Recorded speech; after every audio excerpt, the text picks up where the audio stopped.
Did y'all know that Drake has smashed through Spotify's records, becoming the first artist to hit over 50 billion streams? Yeah, y'all heard that right. But here's the twist. Even with the world at his feet, he's got a list of beefs longer than a CVS receipt. I mean, I don't know about y'all, but every time I go to CVS, I get intrigued. Now, I'm talking about people like Kendrick, Future, Travis Scott, you name it. Really makes you stop and think for a second, doesn't it? Like, is Drake really battling the world, or is he just showing us how the game is played?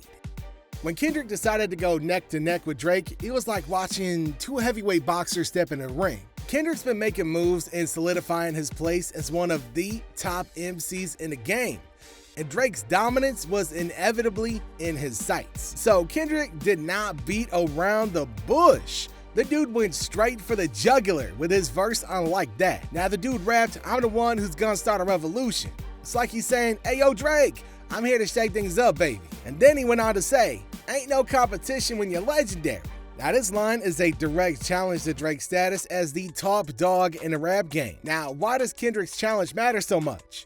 Well, Drake's been ruling the charts and airwaves for years, but Kendrick's bold move signals a shift in the landscape. It's like a passing of the torch moment when Kendrick's stepping up to challenge the status quo. Now Kendrick's verse on Like That isn't just another diss track. It's a seismic event that's got everybody talking. But you know something else everybody's talking about? Drake totally turning against Future.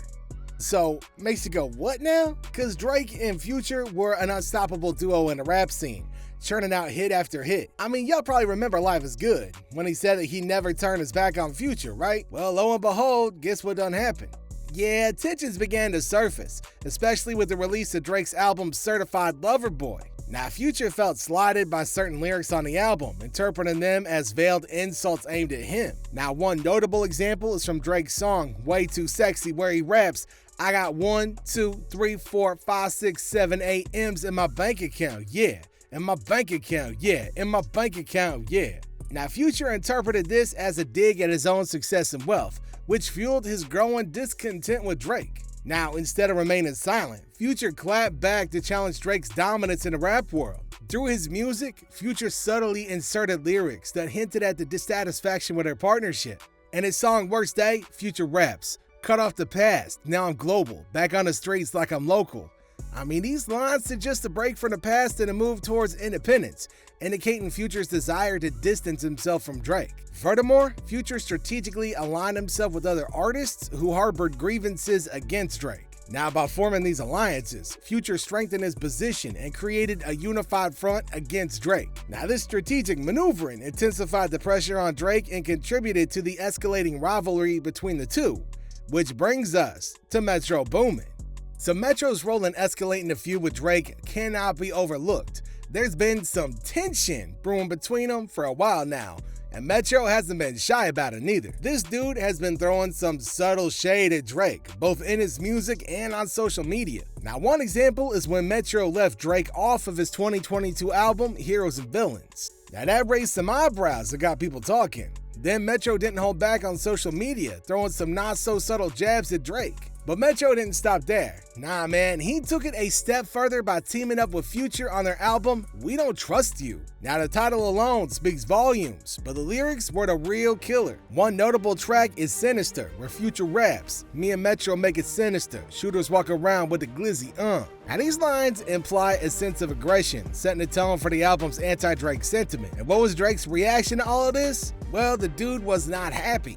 Being left off Metro's album did not sit well with the guy, especially considering their past collaborations. He even took to X to post a picture of two snakes, which fans speculated as a jab at Future and Metro Boomin. And then there's the whole situation with Drake suddenly turning against Travis Scott too.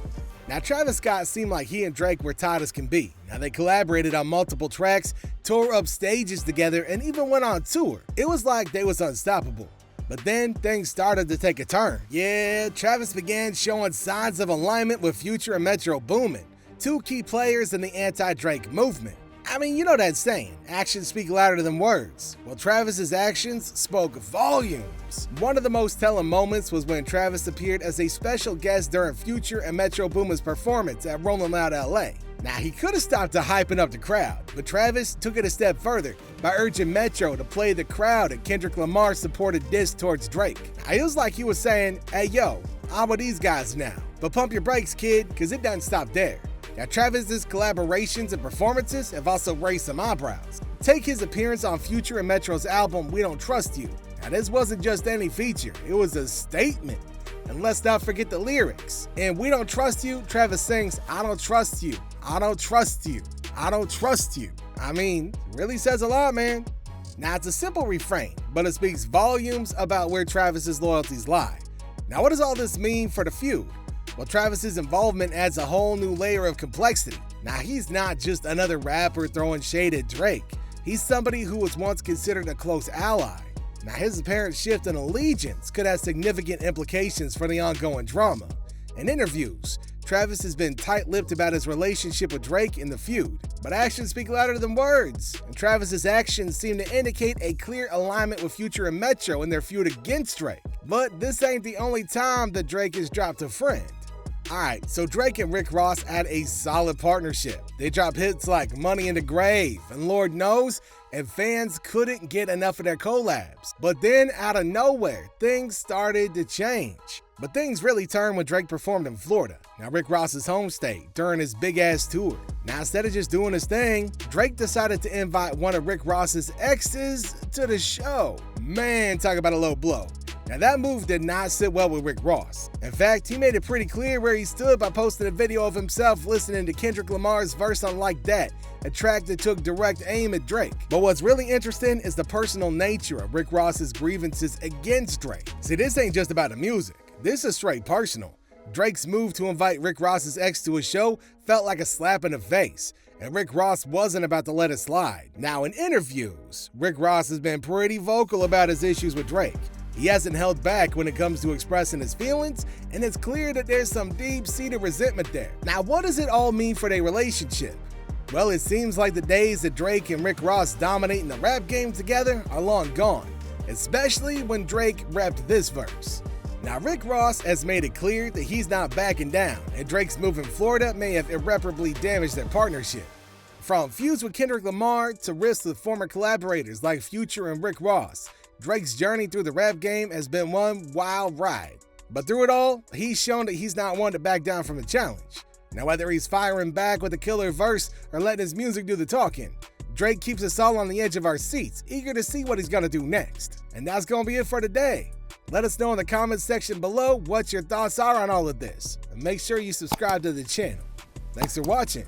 I'll catch you next time.